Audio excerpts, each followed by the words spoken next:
Boomerang Chapter 1. Wall Street on the Tundra.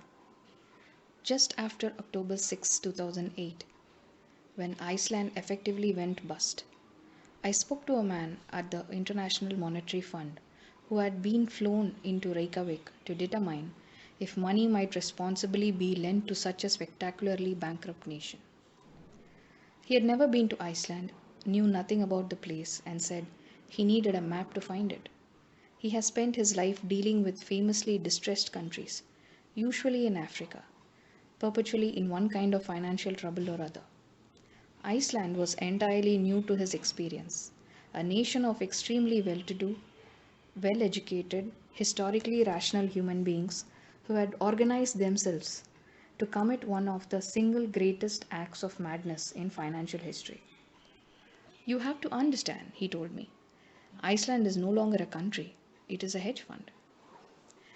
An entire nation without immediate experience or even distant memory of a high finance had gazed upon the example of Wall Street and said, "We can do that." For a brief moment, it appeared that they could. In 2003, Iceland's three biggest banks had assets of only a few $1 billion, about 100% of the country's gross domestic product.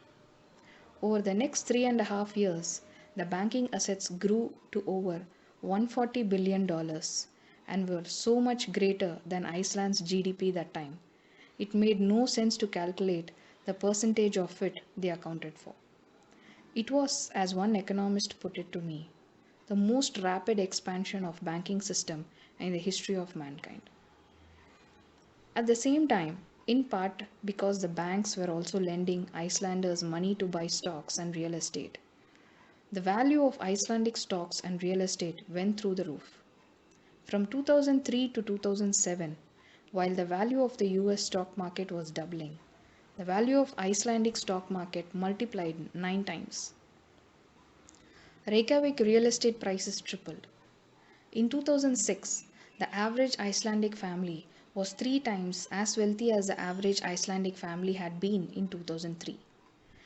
And virtually all of this new wealth was, in one way or another, tied to the new investment banking industry. Everyone was learning black in schools, the option pricing model, says Ragnar Arnesen, a professor of fishing economics at University of Iceland, who watched students flee the economics of fishing for the economics of money. The schools of engineering and math were offering courses in financial engineering. We had hundreds and hundreds of people studying finance. This in a country the size of Kentucky, but with fewer citizens than Greater Peoria, Illinois. Peoria, Illinois doesn't have global financial institutions or a university devoting itself to training many hundreds of financiers or its own currency. And yet, the world was taking Iceland seriously. Global financial ambition turned out to have a downside. When their three brand new global sized banks collapsed, Iceland's 300,000 citizens found that they bore some kind of responsibility for the $100 billion in banking losses, which works out to roughly $330,000 for every Icelandic man, woman, and child. On top of that, they had tens of billions of dollars in personal losses from their own bizarre private foreign currency speculation, and even more from the 85% collapse in the Icelandic stock market. The exact dollar amount of Iceland's financial hole was essentially unknowable, as it depended upon the value of the generally stable Icelandic krona, which had also crashed and was removed from the market by the government. But it was a lot. Iceland instantly became the only nation on earth that Americans could point to and say, well, at least we didn't do that. In the end, Icelanders amassed debts amounting to 850% of their GDP. The debt-drowned United States had reached just 350%. As absurdly big and important as Wall Street became in US economy, it never grew so large that the rest of the population could not, in a pinch, bail it out. Each one of those three Icelandic banks suffered losses too large for the nation to bear. Taken together, they were so ridiculously out of proportion that within weeks of the collapse, a third of the population told pollsters that they were considering emigration. In just 3 or 4 years, an entirely new way of economic life had been grafted onto the side of the stable collectivist society, and the graft had overwhelmed the host. It was just a group of young kids, said the man from IMF. In this egalitarian society, they came in dressed in black and started doing business. 500 miles northwest of Scotland, the Icelandic Air flight lands and taxis to the terminal, still painted with Landsbanki logos. Landsbanki being one of the Iceland's three bankrupt banks, along with Kaupthing and Glitner. I tried to think up a metaphor for the world's expanding reservoir of defunct financial corporate sponsorships. Water left in the garden hose after you have switched off the pressure? But before I can finish, the man in the seat behind me reaches for his bag in the overhead bin and knocks the crap out of me. I will soon learn that Icelandic males, like moose, rams, and the other horned mammals, see these collisions as necessary in their struggle for survival. I will also learn that this particular Icelandic male is a senior official at Iceland Stock Exchange. At this moment, however, all I know is that a middle-aged man in an expensive suit has gone out of his way to bash bodies without apology or explanation. I stew on this apparently wanton act of hostility all the way to passport control. You can tell a lot about a country by observing how much better they treat themselves than foreigners at point of entry. Let it be known that the Icelanders make no distinction at all. Over the control booth, they have hung a charming sign that reads simply, "All citizens." And what they mean by that is not all Icelandic citizens, but all citizens of anywhere. Everyone is from somewhere, and so we all wind up in the same line, leading to the guy behind the glass. Before you can say land of contradictions, he had pretended to examine your passport and waved you on through. Next, through a dark landscape of snow-speckled black volcanic rock that may or may not be lunar, but that looks so much as you would expect the moon to look that NASA scientists used it to acclimate the astronauts before the first moon mission. An hour later, we arrive at 101 Hotel, owned by the wife of Iceland's most famous failed bankers. It's cryptically named, but instantly recognizable. Hip Manhattan Hotel. Staff dressed in black, incomprehensible art on the walls, unread books about fashion on unused coffee tables, everything to heighten the social anxiety of a rube from the sticks, but the latest edition of New York Observer. It's a sort of the place bankers stay because they think it's where the artists stay. Bear Stearns convened a meeting of the British and American hedge fund managers here in January 2008 to figure out how much money they were to be made between betting on Iceland's collapse. The hotel, once jammed, is now empty, with only 6 of its 38 rooms occupied. The restaurant is empty too, and so are the small tables and little nooks that once led people who weren't in them to marvel at those who were. A bankrupt Holiday Inn is just depressing. A bankrupt Einskugger hotel is tragic. With the financier who once paid a lot to stay here for good, I am given a big room on the top floor with a view of the old city for half price. I curl up in silky white sheets and reach for a book about Icelandic economy, written in 1995, before the banking craze, when the country had little to sell to the outside world but fresh fish, and read this remarkable sentence. Icelanders are rather suspicious of market system as a cornerstone of economic organization, especially its distributive implications. That's when the strange noises commence. First, the banging of the bed frame against the wall, followed by various moans and high-pitched yells. The couple in the next room has returned for the evening. Their noises grew louder, but what's strange is that no matter how loud they grow, or how clearly I can hear them, the words that accompany them remain totally incomprehensible. Finding it hard to concentrate on the Icelandic fisheries, I instant try to mimic the sounds coming through my wall, but when I do, My tongue is doing things in my mouth that it never done before. The sounds from the other side of the wall are roughly those made by Stur Hobbit in Lord of the Rings. Gollum, Gollum, Mordor, Mordor. Then I realize it's just Icelandic.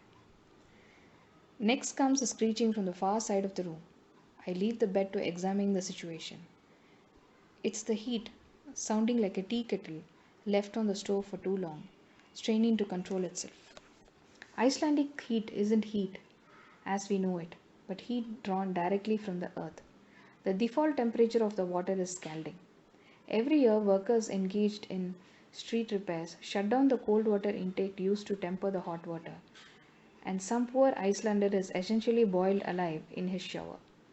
So powerful is the heat being released from the earth into my room that some great grinding, wheezing engine must be employed to prevent it from cooking me. Finally, the outside comes an explosion. Boom. Then another. Boom. As it's mid-December, the sun rises barely at 10:50 a.m. and sets with enthusiasm at 3:44 p.m.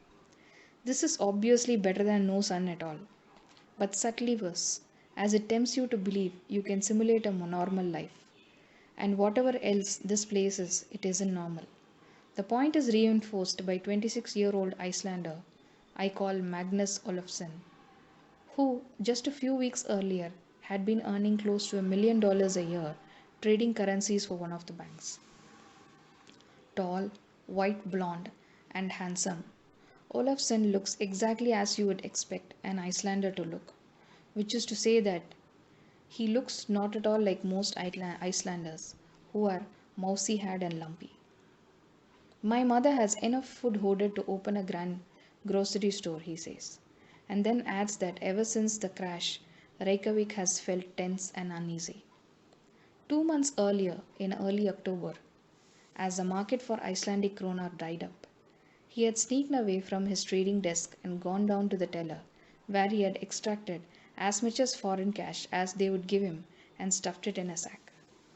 All over downtown that day, you saw people walking around with bags, he says. No one ever carries bags around downtown.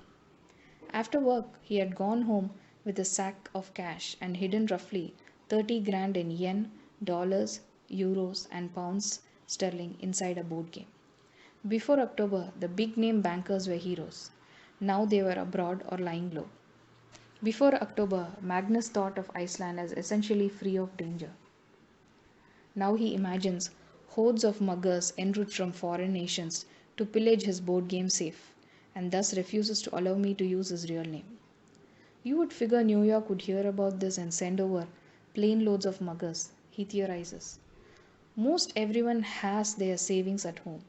As he is already unsettled, I tell him about the unsettling explosions outside my hotel room. Yes, he says with a smile. There's been a lot of Range Rovers catching fire lately. Then he explains.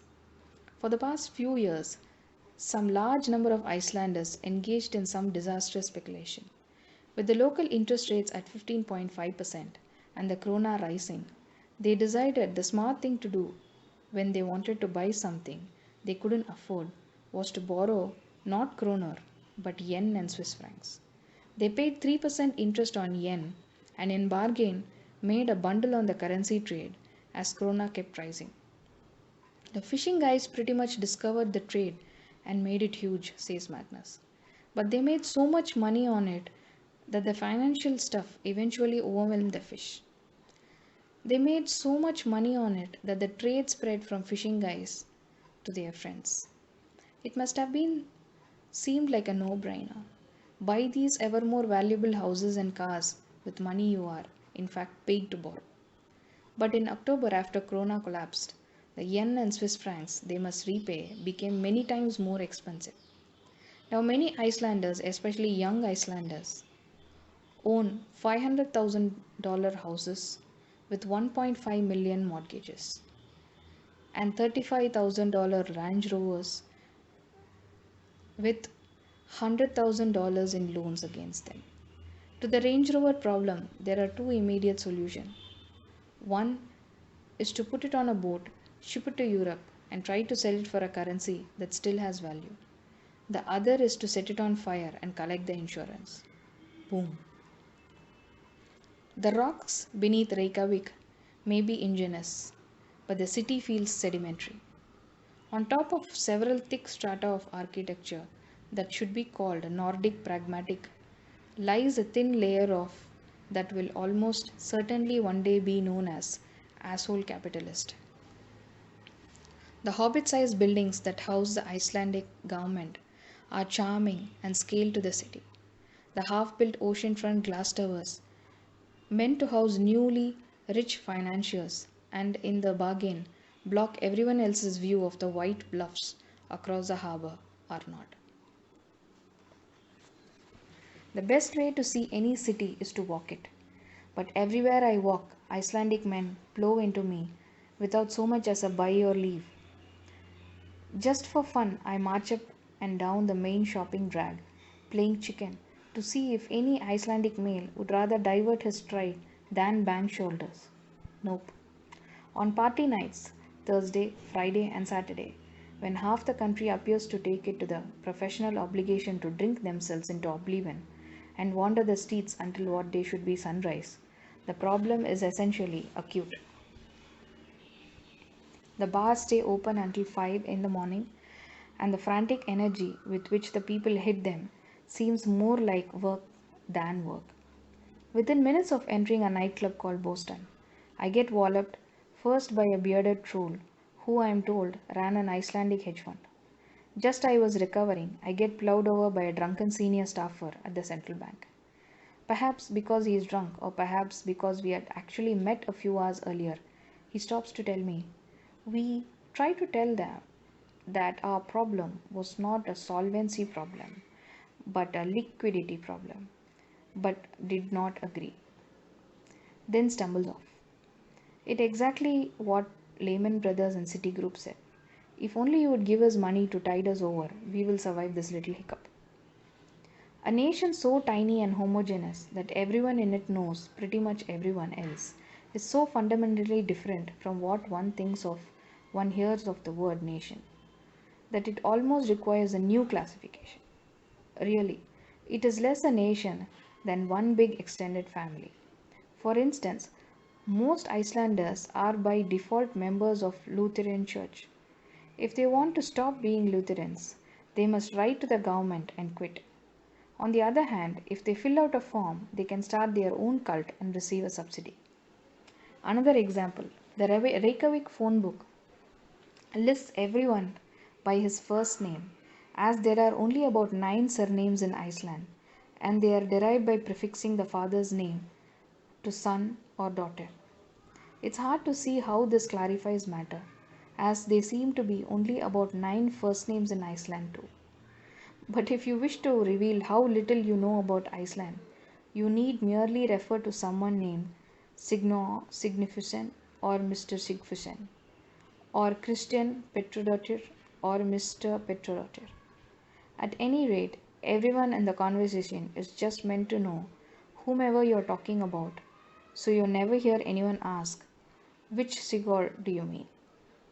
Because Iceland is really just one big family. It's simply annoying to go around asking Icelanders if they have met a jock. Of course they met a jock. Who hasn't met Jock? Who, for that matter, didn't know Jock when she was 2? Yes, I know Jock, a professor of finance at University of Iceland says, and in reply to my question in a weary tone. She can't sing, and I know her mother from childhood, and they were both crazy. That she is so well known outside the Iceland tells me more about the world than it does about Jock. One benefit of life inside a nation, masking an extended family, is that nothing needs to be explained. Everyone already knows everything that needs to be known.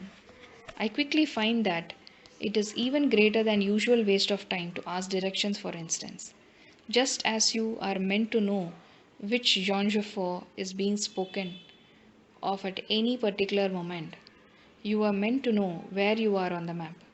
2 grown-ups, one a banker whose office is 3 blocks away, cannot tell me where to find the Prime Minister's office. 3 more grown-ups, all within 3 blocks of National Gallery of Iceland, have no idea where to find the place. When I tell the sweet middle-aged woman behind the counter at National Museum that no Icelander seems to know how to find it, she says, "No one actually knows anything about our country. Last week we had Icelandic high school students here, and their teacher asked them to name an Icelandic 19th century painter. None of them could. Not a single one.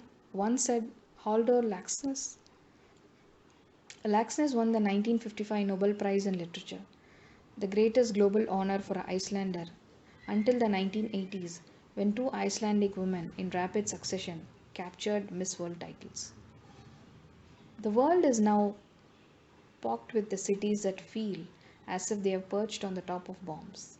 The bombs have yet to explode, but the fuses have been lit, and there is nothing anyone can do to extinguish them. Walking around Manhattan just before the collapse of Lehman Brothers, you saw empty stores, empty streets, and even when it was raining, empty taxis.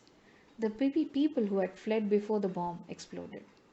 Reykjavik had the same feel of incipient doom, but the fuse burned strangely. The government mandates 3 months severance pay, and so many laid off bankers were paid until early February, when the government promptly fell. Against a basket of foreign currencies, the krona is worth less than a third of its boom time value. As Iceland imports everything but the heat and the fish, the price of just about everything in mid-December about to skyrocket. A new friend who works for the government tells me that she went into the store to buy a lamp.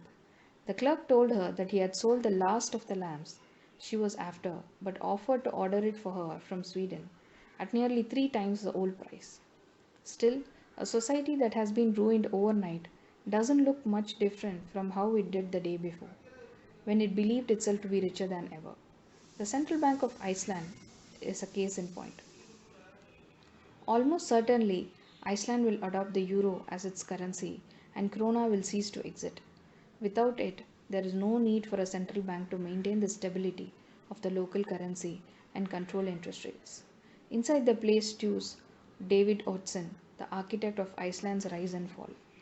Back in 1980s, Oddsson had fallen under the spell of Milton Friedman, the brilliant economist who was able to persuade even those who had spent their lives working for the government that government was a waste of life. So Oddsson went on a quest to give Icelandic people their freedom, by which he meant freedom from government controls of any sort. As Prime Minister, he lowered taxes, privatized industry, freed up trade, and finally, in 2002, privatized the banks. At length, weary of prime ministering, he got himself appointed governor of central bank, even though he had no experience in banking and was by training a poet. After the collapse, this disciple of Milton Friedman holed up in his office inside the bank, declining all requests for interviews. Senior government officials tell me seriously that they assume he spreads most of his time writing poetry. In February 2009, he would be asked by a new government to leave. On the outside, however, the Central Bank of Iceland is still an elegant black temple that against the snowy bluffs across the harbor. Sober-looking men still enter and exit. Small boys on sleds rocket down the slope beside it, giving not a rat's ass that they were playing at ground zero of the global calamity. It all looks the same as it did before the crash, even though it couldn't be more different. The fuse is burning its way around the bomb. When Neil Armstrong took his small step from Apollo 11 and looked around, he probably thought, wow, sort of like Iceland, even though the moon was nothing like Iceland.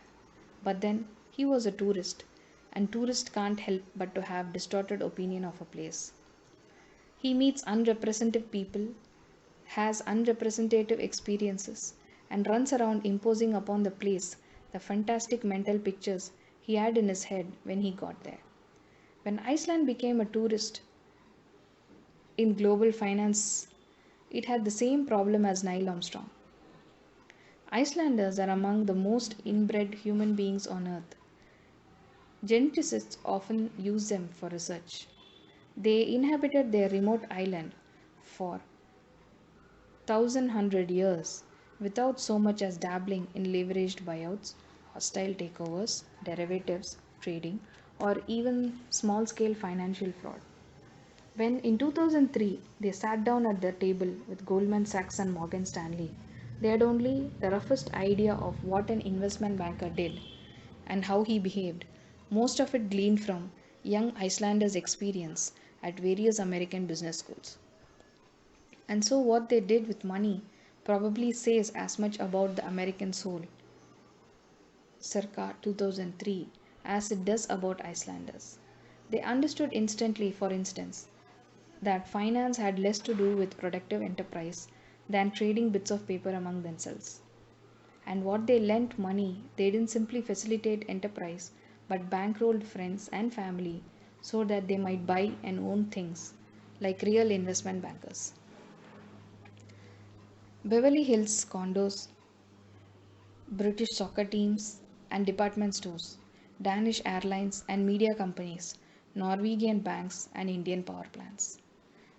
That was the biggest American financial lesson that Icelanders took to heart: the importance of buying as many assets as possible with borrowed money, as asset prices only rose. By 2007, Icelanders owned roughly 50 times more foreign assets than they had in 2002. They bought private jets and third homes in London and Copenhagen. They paid vast sums of money for services no one in Iceland had, therefore, ever imagined wanting. A guy had a birthday party and he flew in Elton John for $1 million to sing two songs. The head of the left green movement tells me that with fresh incredulity. And apparently not very well. They bought stakes in the businesses they knew nothing about and told people running them what to do, just like real American investment bankers. For instance, an investment company called FL Group, a major shareholder in Glitner Bank, bought an 8.25% in American Airlines. No one inside FL Group had ever actually run an airline. No one in FL Group even had meaningful work experience at an airline. That didn't stop FL Group from telling American Airlines how to run an airline. After taking a close look at the company over an extended period of time, FL Group CEO Hans, a graduate of MIT Sloan School, got himself quoting in his press release not long after he bought his shares. Our suggestions include monetizing assets that can be used to reduce debt or return capital to shareholders. Nor were the Icelanders particularly choosy about what they bought. I spoke with a hedge fund in New York that in late 2006 spotted what it took to be an easy mark: a weak Scandinavian bank getting weaker. It established a short position and then, out of nowhere, came Copthing to take 10% stake in the soon to be defunct enterprise, driving up the share price to absurd levels. I spoke to another hedge fund in London, so perplexed that many bad LBOs Icelandic banks were financing that it had hired private investigators to figure out what was going on in Icelandic financial system. The investigators produced a chart detailing a Byzantine web of interlinked entities that boiled down to this: a handful of guys in Iceland who had no experience in finance were taking out tens of billions of dollars in short term loans from abroad. They were then relending this money to themselves and their friends to buy assets, the banks, the soccer teams, etc. Since the entire world's assets are rising, thanks in part to the people like these Icelandic lunatics paying crazy prices for them, they appear to be making money. Yet another hedge fund manager explained Icelandic banking to me this way: you have a dog and I have a cat. We agree that each is worth $1 billion. You sell me the dog for $1 billion. I sell you a cat for $1 billion. Now we are no longer pet owners, but Icelandic banks with $1 billion in new assets. They created fake capital by trading assets among themselves at inflated values, says London hedge fund manager. This is how the banks and investment companies grew and grew, but they were lightweights in the international markets. On February 3, Tony Shearer, the former CEO of British Merchant Bank, called Singer and Friedlander, offered a glimpse of the inside when he appeared before a House of Commons committee to describe his bizarre experience of being acquired by an Icelandic bank. Singer and Friedlander had been around since 1907 and was famous for, among other things, giving George Soros his start. In November 2003, Scherer learned that Copting, of whose existence he was totally unaware, had just taken 9.5% stake in his bank. Normally, when a bank tries to buy another bank, it seeks to learn something about it. Scherer offered to meet with the Copting shaman, but he had no interest. When Copting raised its stake to 19.5%, Scherer finally flew to Reykjavik to see who on earth these Icelanders were. They were very different, he told the House of Commons committee. They ran their business in a very strange way. Everyone there is incredibly young. They were all from the same community in Reykjavik, and they had no idea what they were doing. He examined Copting's annual reports and discovered some amazing facts. This giant international bank had only one board member who was not Icelandic, for instance. Its directors all had 4-year contracts, and the bank had lent them £19 million to buy shares in Copting, along with option to sell those shares back to the bank at guaranteed profit. Virtually, the entire bank's stated profits were caused by its marking up of assets it had bought at inflated prices. The actual amount of profits that were coming from what I would call banking was less than 10%, said Shearer. In a sane world, the British regulators would have stopped the new Icelandic financiers from devouring the ancient British merchant bank. Instead, the regulators ignored a letter Shearer wrote to them. A year later, in January 2005, he received a phone call from the British takeover panel. They wanted to know, says Shearer, why our share price had risen so rapidly over the past couple of days. So I laughed and said, I think you'll find the reason is that Mr. Enersen, the chairman of Copting, said 2 days ago, like an idiot, that he was going to make a bid for Singer and Friedlander.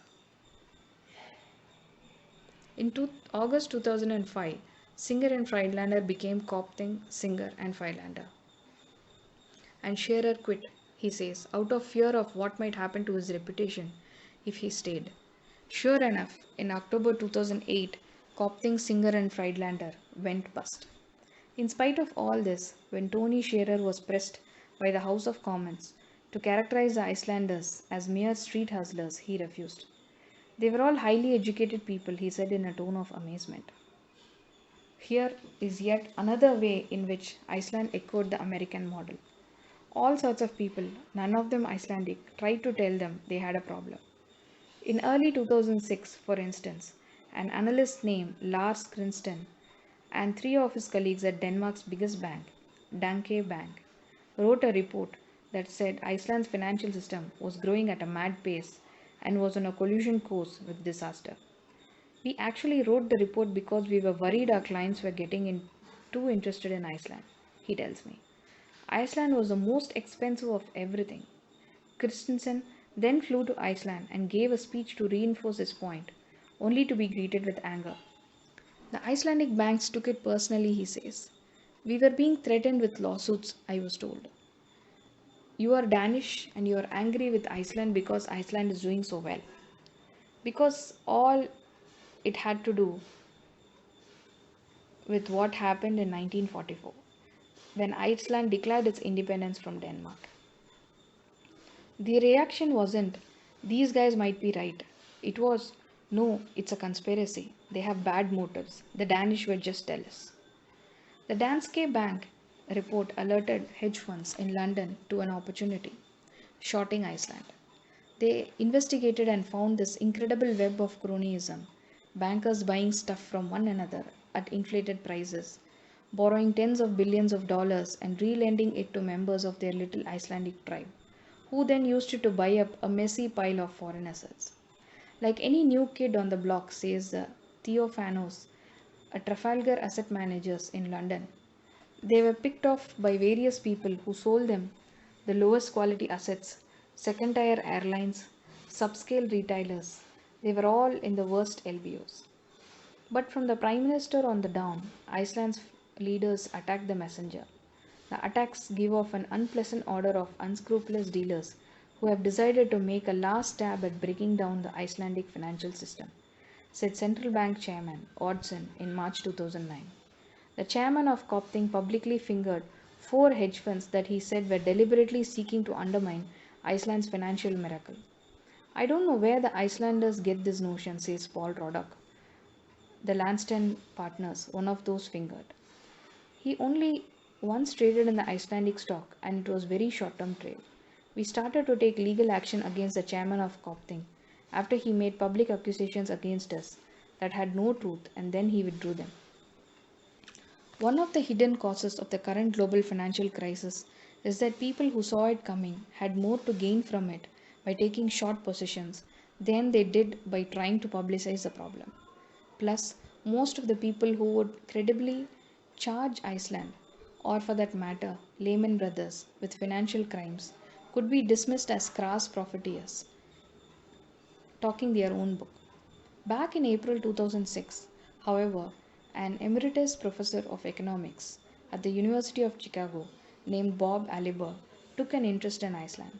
Aliber found himself at London Business School listening to a talk on Iceland about which he knew nothing. He recognized the signs instantly. Digging into the data, he found in Iceland the outlines of what was so clearly a hysteric act of financial madness that it belonged in a textbook. The perfect bubble, Aliber calls Iceland's financial rise, and he has a textbook in the works, updated version of Charles Kindleberger's 1978 classic, Manias, Panics and Crashes.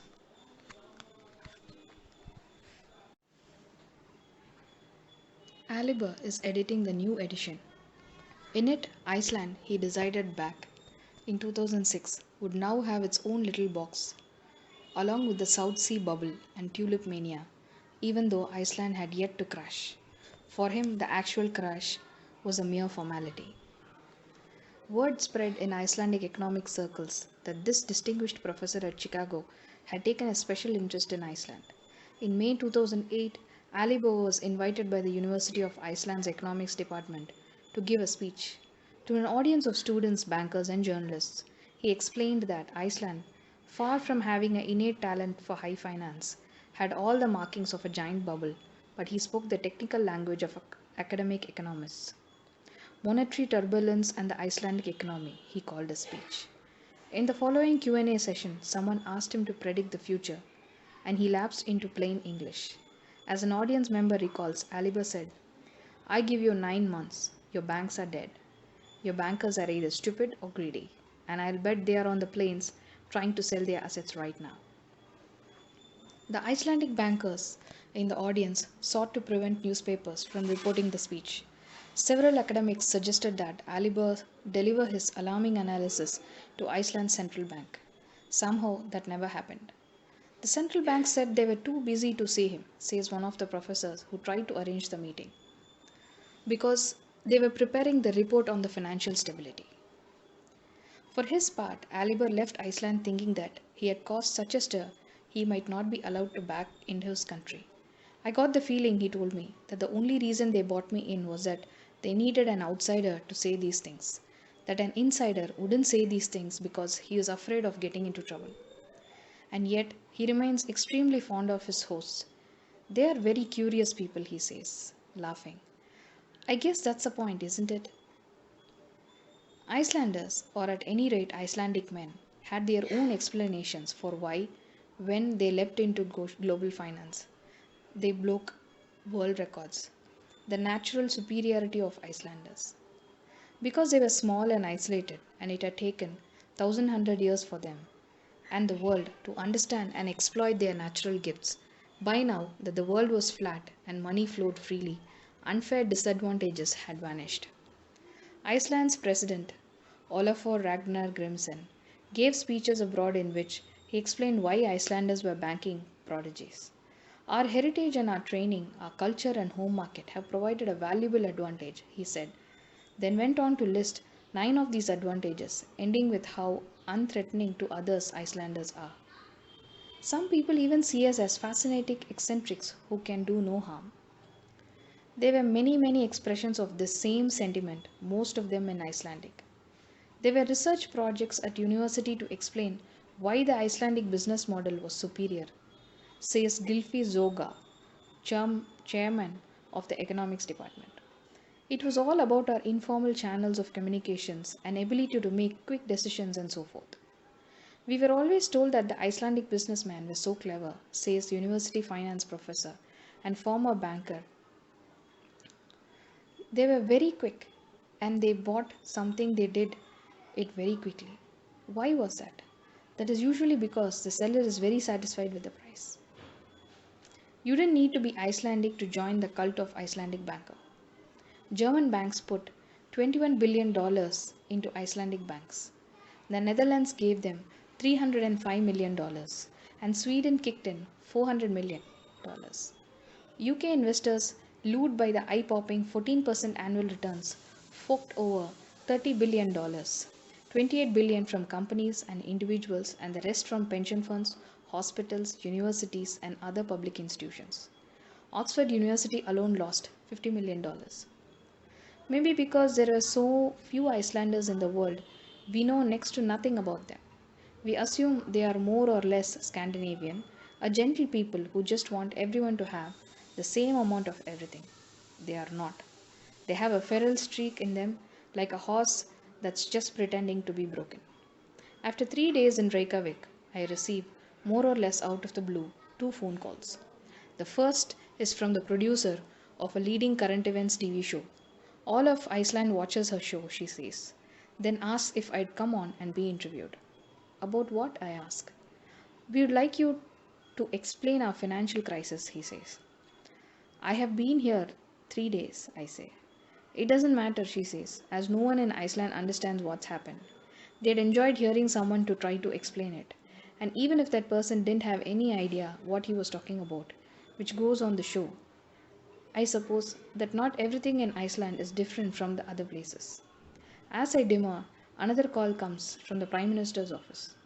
Iceland's then Prime Minister, Gerhard, was also the head of the Independence Party, which governed the country from 1991 to 2009. It ruled in loose coalition with the Social Democrats and the Progressive Party. Iceland's fourth major party is the Left Green Movement. That a nation of 300,000 people, all of whom are related by blood, needs four major political parties suggests either a talent for disagreement or an unwillingness to listen to one another. In any case, of the four parties, the independents express the greatest faith in free markets. The Independence Party is a party of fishermen. It's also an old schoolmate of the Prime Minister puts it to me, all men, men, men, not a woman in it. Walking into the PM's minute headquarters, I expect to be stopped and searched, or at least asked for photo identification. Instead, I find a single policeman sitting behind a reception desk, feet up on the table, reading a newspaper. He glances up bored. I'm here to see the Prime Minister, I say for the first time in my life. He's unimpressed. Anyone here can see the Prime Minister. Half a dozen people will tell me that one of the reasons Icelanders thought they would be taken seriously as global financiers is that all Icelanders feel important. One reason they all feel important is that they all can go and see the Prime Minister anytime they like. What the Prime Minister might say to the Icelanders about their collapse is an open question. There is a charming lack of financial experience in Icelandic financial policy making circles. The Minister of Business Affairs is a philosopher. The Finance Minister is a veterinarian. The Central Bank Governor is a poet. Hard, though, is a trained economist, just not a very good one. The economics department at the University of Iceland has him pegged as a B- student. As a group, the Independence Party leaders have a reputation of not knowing much about finance and for refusing to avail themselves of experts who do. An Icelandic professor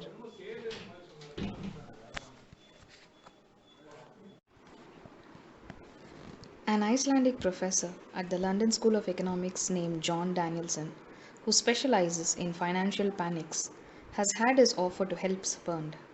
So have several well-known financial economists at the University of Iceland.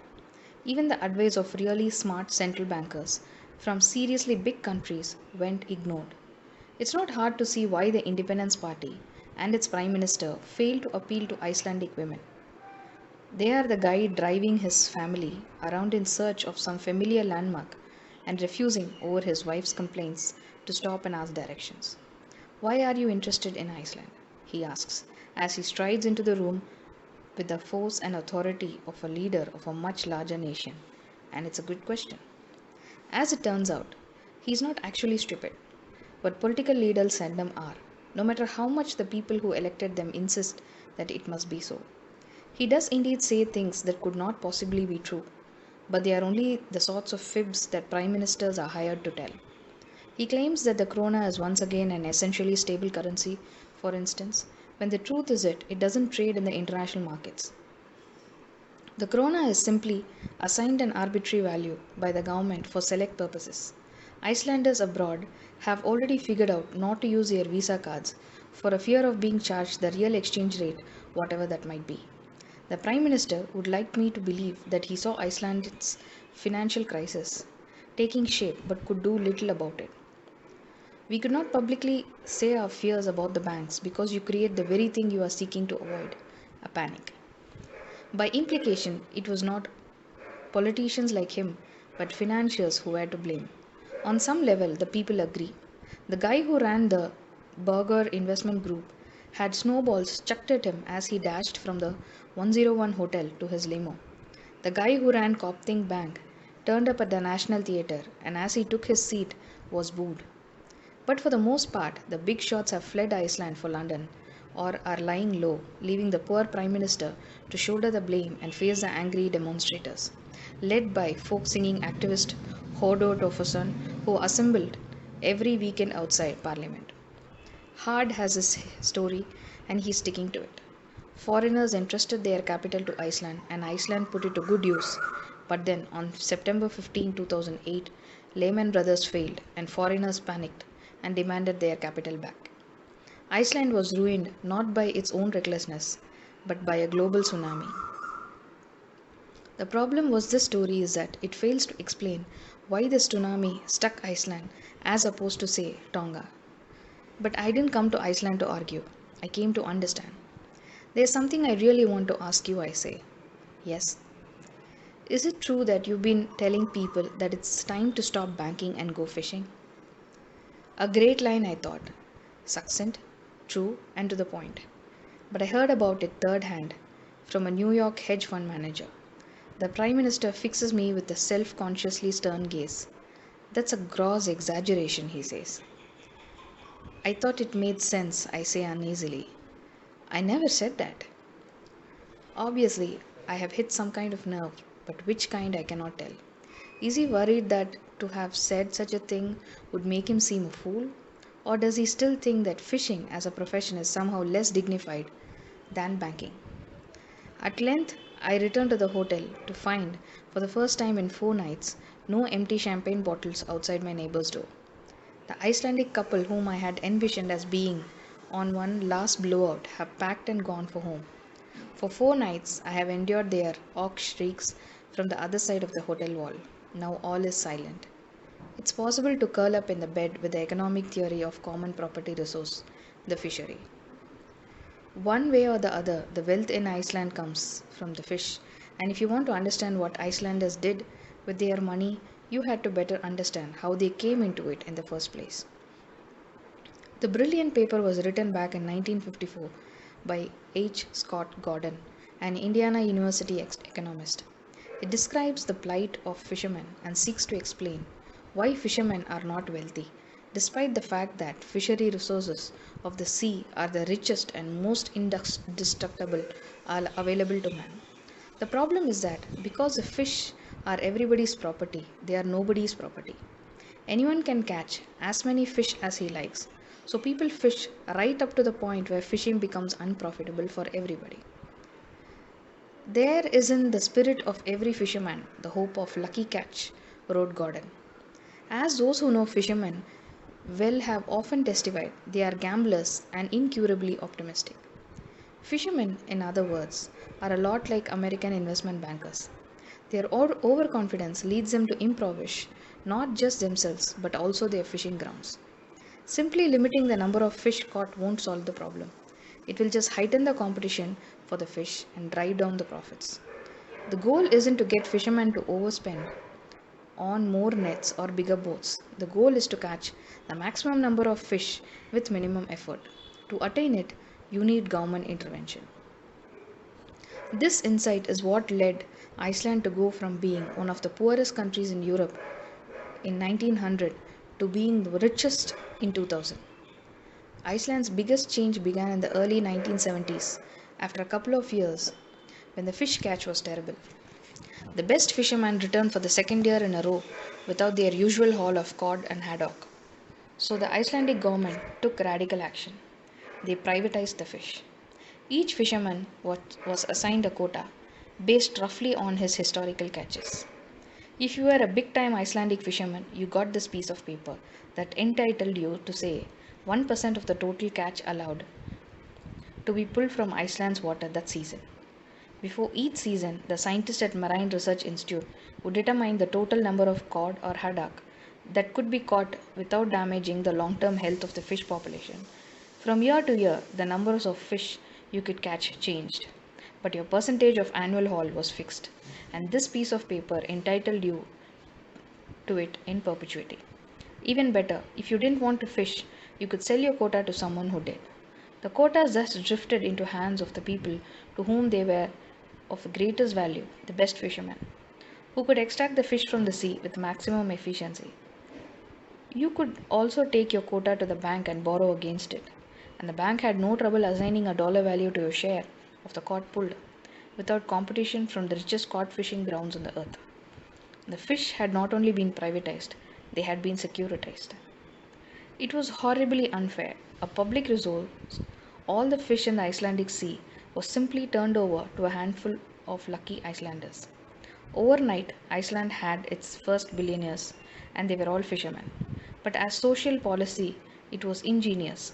In a single stroke, the fish became a source of real, sustainable wealth rather than a shaky sustenance. Fewer people were spending less effort catching more or less precisely the right number of fish to maximize the long term value of Iceland's fishing grounds. The new wealth transformed Iceland and turned it into backwater it had been for 1,100 years to the place that spawned Jock. If Iceland was become famous for its musicians, it's because Icelanders now have the time to play music and much else. Iceland's youth are paid to study abroad, for instance, and encouraged to cultivate themselves in all sorts of interesting ways. Since its fishing policy transformed Iceland, the place has become in effect a machine for turning cod into PhDs.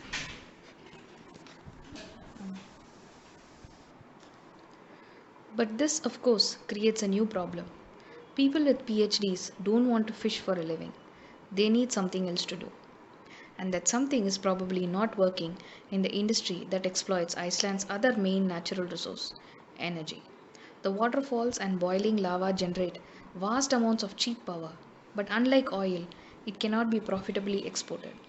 Iceland's power is trapped in Iceland, and if there is something poetic about the idea of trapped power, there is also something prosaic in how the Icelanders have come to terms with the problem. They ask themselves, what can we do that other people will pay money for that requires huge amounts of power? The answer was smelt aluminium. Notice that no one asked, what might Icelanders want to do? Or even, what might Icelanders be especially suited to do? No one thought that the Icelanders might have some natural gift for smelting aluminium. And if anything, the opposite proved true. Alcoa, the biggest aluminium company in the country, encountered two problems peculiar to Iceland when, in 2004, it set about erecting its giant smelting plant. The first was the so called hidden people, or to put it more plainly, elves, in whom some large number of Icelanders, steeped long and thoroughly in their rich folkloric culture, sincerely believe. Before Alcoa could build its smelter, it had to defer to a government expert to score the enclosed plant site and certify that no elves were on or under it. It was a delicate corporate situation, and Alcoa spokesman told me because they had to pay hard cash to declare the site elf free. But as he put it, we couldn't as a company could be in a position of acknowledging the existence of hidden people. The other more serious problem was Icelandic mail. He took more safety risks than aluminium workers in other nations did. In manufacturing, says Alcoa spokesman, you want people to follow the rules and fall in line. You don't want them to be heroes. You don't want them to try to fix something it's not their job to fix because they might blow up the place. The Icelandic male had a propensity to try to fix something it wasn't his job to fix. Back away from the Icelandic economy, and you can't help but notice something really strange about it. The people have cultivated themselves to a point where they are unsuited for work available to them. All these exquisitely schooled, sophisticated people, each and every one of them, feels special, are presented with two mainly horrible ways to earn living: trawler fishing and aluminium smelting. There are, of course, a few jobs in Iceland that any refined, educated person might like to do. Certifying the non existence of elves, for instance, but not nearly so many as a place needs, given its talent for turning cod into PhDs. At the dawn of 21st century, Icelanders were still waiting for some task more suited to their filgreed minds to turn up inside their economy so that they might do it. Enter investment banking. For the fifth time in as many days, I note a slight tension at the table where Icelandic men and Icelandic women are both present. The male exhibits the global male tendency not to talk to the females, or rather, not to include them in the conversation, unless there is some obvious sexual motive. But that's not the problem. Exactly. Watching Icelandic men and women together is like watching toddlers. They don't play together, but in parallel, they overlap even less organically than men and women in other developed countries, which is really saying something. It isn't that the women are oppressed exactly. On paper, by historical global standards, they have it about as good as the women anywhere: good public health care, high participation in workforce, equal rights. What Icelandic women appear to lack, at least to a tourist who has watched them for all of 10 days, is a genuine connection to Icelandic men. The Independence Party is mostly male, the Social Democrats mostly female. On February 1, 2009, when the reviled Gerhard finally stepped aside, he was replaced by Joanna, a Social Democrat, and Iceland got not just a female prime minister, but the modern world's first openly gay head of state. She is married to another woman. Everyone knows everything else. But when I ask Icelanders for leads, the men always refer me to the other men and women to other women. It was a man, for instance, who suggested I speak to Stefan Alfusson. Lean and hungry looking, wearing genuine rather than designer stubble, Alfusson still looks more like a trawler captain than a financier. He went to sea at 16 and in off season to school fishing. He was made captain of an Icelandic fishing trawler at shockingly young age of 23 and was regarded, I learned from other men, as something of a fishing prodigy, which is to say he had a gift of catching his quota of cod and haddock in the least amount of time. And yet in January 2005 at 30, he up and quit fishing to join the currency trading department of Landsbanki. He speculated in the financial markets for nearly 2 years until the great bloodbath of October 2008, when he was sacked along with every other Icelander who called himself a trader. His job, he says, was to sell people, mainly his fellow fishermen, on what he took to be can't miss speculation. Borrow yen at 3%, use them to buy Icelandic kronar, and then invest those kronar at 16%. I think it is easier to take someone into fishing industry and teaching about currency trading, he says, than to take someone from the banking industry and teach him how to fish. He then explained why fishing wasn't as simple as I thought. It's risky for a start, especially as you practiced by Icelandic male.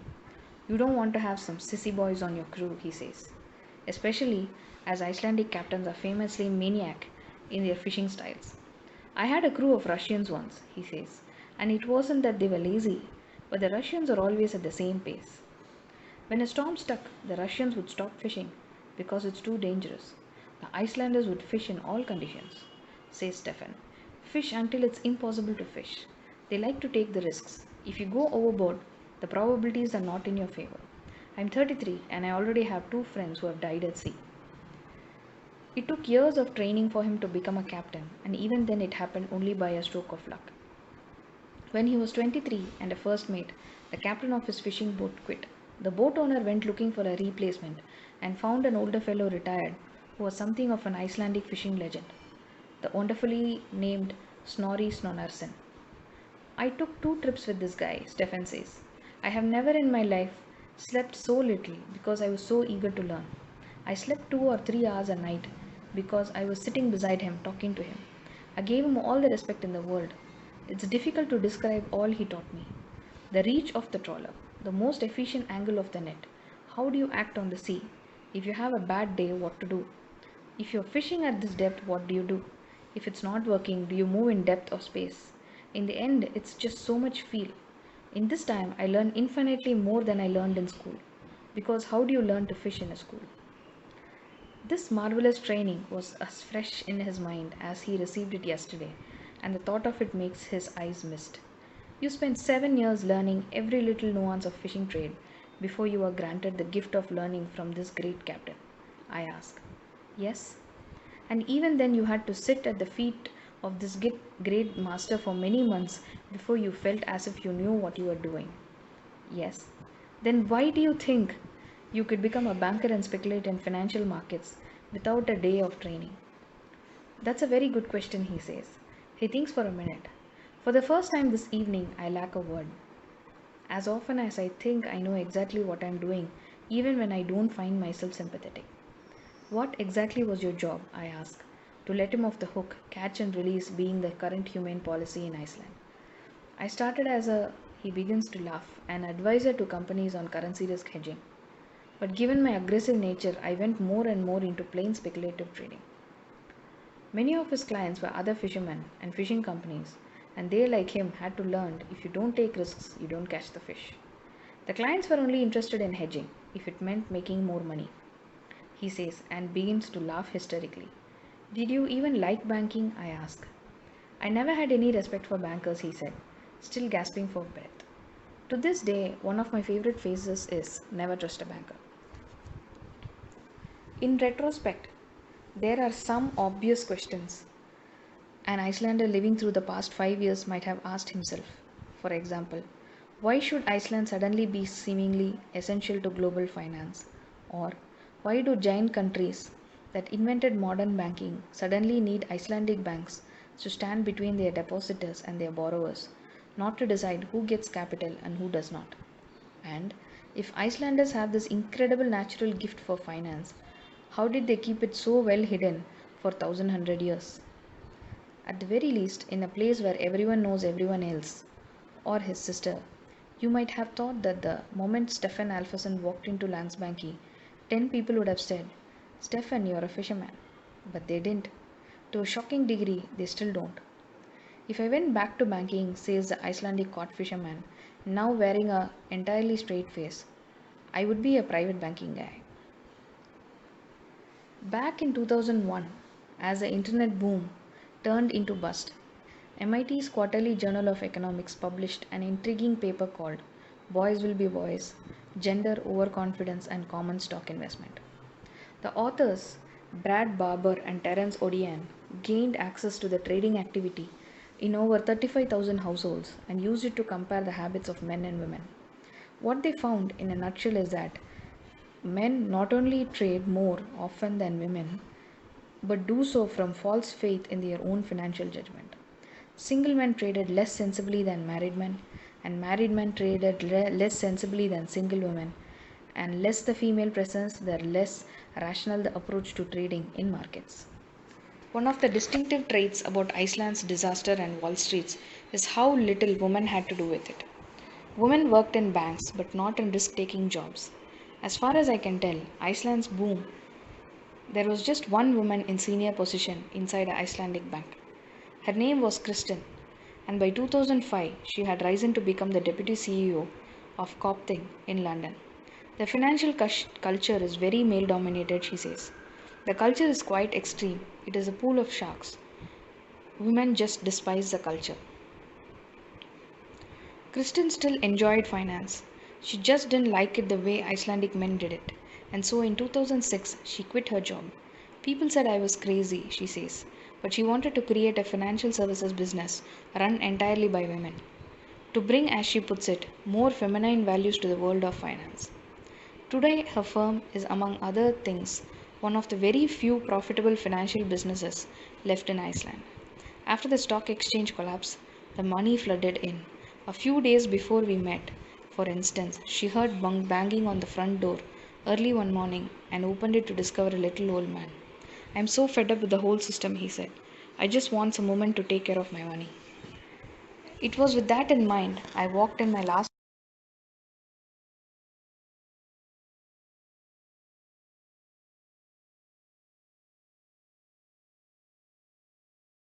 and 13th century Icelandic prose epics. But the effect of its life size dioramas is more like that of modern reality TV. Not statues carved from silicone, but actual ancient Icelanders or actors posing as ancient Icelanders. As shrieks and blood curdling screams issue from PA system. A Catholic bishop named John Arison having his head chopped off. A heretic named Sister Karen being burned at the stake. A battle scene in which a blood drenched Viking plunges his sword toward the heart of a prone enemy. The goal was verisimilitude, and to achieve it, no expense was spared. Passing one tableau of blood and guts and moving on to the next, I caught myself glancing over my shoulder to make sure some Viking wasn't following me with a battle axe. The effect was so disorienting that when I reached the end and found a Japanese woman, immobile and reading on a bench, I had to poke her on the shoulder to make sure she was real. This was a past Icelanders supposedly cherish, a history of conflict and heroism, of seeing who is willing to bump into whom with the most force. There may be plenty of women in it, but it's chiefly a history of men. When you borrow a lot of money to create a false prosperity, you import the future into the present. It isn't the actual future so much as some grotesque silicon version of it. Leverage buys you a glimpse of prosperity you haven't really earned. The striking thing about future the Icelandic male briefly imported was how much it resembled the past that he celebrates. I'm betting now they have seen their false future, the Icelandic female will have a great deal more to say about the actual one. End of chapter 1.